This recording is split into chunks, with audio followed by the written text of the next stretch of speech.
Meet Leslie Collins Hope. Some of you know him as Bob, but the rest of us know him as Leslie. Really, a legend in his own time. Bob, welcome to Nebraska, first of all. Thank you very much. You've done just about everything. Haven't you? Let's keep it in show business.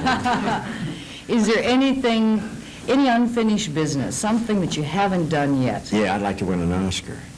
Well, what are you going to have to do to get it? I guess you have to get a great picture. I have one in mind, but I can't get it off the ground. That's the Walter Winchell story. And I hope to get that off the ground in the next few months. Are you going to play Walter Winchell? Mm-hmm. Serious, straight, no comedy? Comedy and everything. He was a very witty guy and, you know, and met an awful lot of show people. It was a little along the line I did with Bo James, the mayor of New York. One thing delightful about this gentleman here is, are you aware, and you probably aren't, that he used to box? What was your name as a boxer? My name was Packy East. My name sounds tough, but I wasn't. Actually, they called me Rembrandt Hope. I was on the canvas so much. Bob, do people expect you to be funny at all times in your private life? Most of the time when I'm doing things like this, not in my private life. In fact, I have a tough time getting over with my own family. I bring down a monologue that I'm going to do that costs about $9,500, and I put it on the table, and I'll be reading it to my children, and my wife will say, "Hey, Kelly, sit up, will you? Stay in the middle of my monologue," and not on the straight line, on a punch line.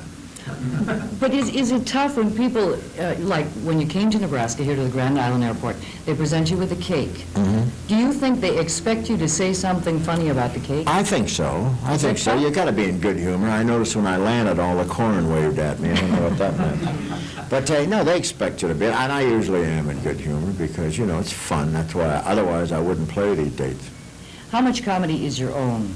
How much is original, and how much do your writers provide for Well, you? all of it is original as far as I'm concerned. That the conception of it, and I do a lot of it. I work with them and do a lot of it, and they contribute a lot to me. So when you need, like you're going to be appearing in Grand Island, do you prepare new material for that? Well, no, I get the local thing and ad-lib a lot of stuff. Like yesterday, I played in the Mississippi River Festival, and they have a drought also that we have in California, so you work around the things, or you find out that the Indians, you know, they found an Indian city there that's about 2,000 years old, and they keep digging, and I imagine they'll finally find a tomb where some guy will sing White Christmas, you know. Wonder who that is. Bob, why are there so few good women stand-up comics?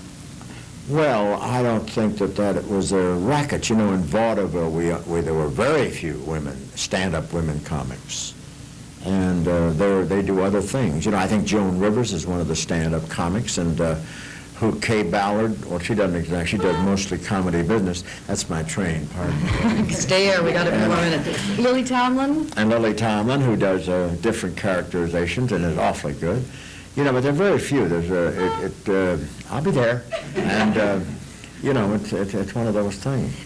Just what he did is what I'm talking about. The comedy timing. You see, reacting to something that didn't play this time. How do you do it? Is there a key? Is there a secret to your timing? Like if I were to say a line like, "Hey Bob, loan me $5."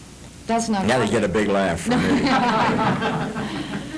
How do you do it? Is there a key that you can pass on to everybody else? The secret to say the line, "Would you loan me $5?" And when you say it, it's funny. When I say it, it's not funny. Well, that doesn't. You know, that's the key to in life. Timing is the key to life, and if you're lucky enough to have it in a comedy delivery, I think that's the whole thing. I think that's probably 75% of the success of a comedian. I understand you were born in England. That's true. Are you an American citizen? Do you pay taxes? For a few years. Do I pay taxes? I'm keeping you alive. It's about time somebody kept me. It's been a long, hard job. Walter Winchell's coming up. What else? Oh, I understand that since Bing Crosby had his little accident that you and me were going to get together and make another On the Road. And we hope to do it. No, he's in pretty good shape, and the man's giving you some kind of a thing, get off the air or something. What does he know? But he's in good shape, and we're going to do it. Are you 73 years old? No way. I'm 54 and holding. Oh, because my mom is 74, and you sure look a lot younger than she. Well, it's your fault. Is it? What did I... I'll see you later.